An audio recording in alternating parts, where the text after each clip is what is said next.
ChatGerry, Chronic Disease Mortality, Medications or Lifestyle?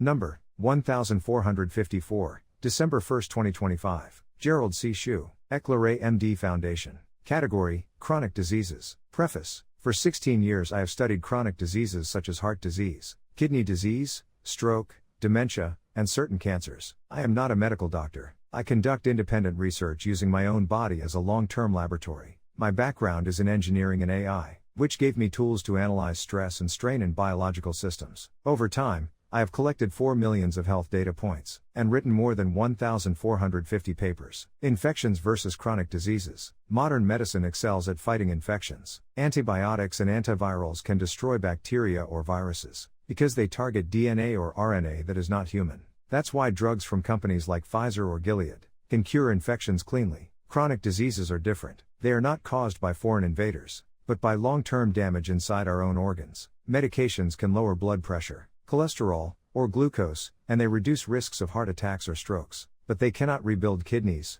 regenerate brain cells, or repair mutated DNA. Lifestyle change is the only path to real structural repair. My stroke and cancer studies. In June 2025, I suffered a stroke. My analysis showed that the damage was mostly the result of 2 decades of obesity and diabetes before 2010. Even though I improved my lifestyle during the last 16 years, the earlier 20 years' damages carried a heavy burden. Cancer is more complex. Some cancers are strongly linked to metabolic stress, like liver, pancreatic, colorectal, and breast cancers. Others are caused by viruses, such as cervical cancer from HPV, or liver cancer from hepatitis B and C. The difference matters. Viral cancers can sometimes be treated by targeting the virus, while metabolic cancers come from overload, stress, inside the body, organs, and are harder to reverse. Medications versus lifestyle. From 1990 to 2009, I relied on medications alone without any lifestyle adjustments. Some of my measured biomarkers improved a bit, but my organs did not truly heal. Since 2010,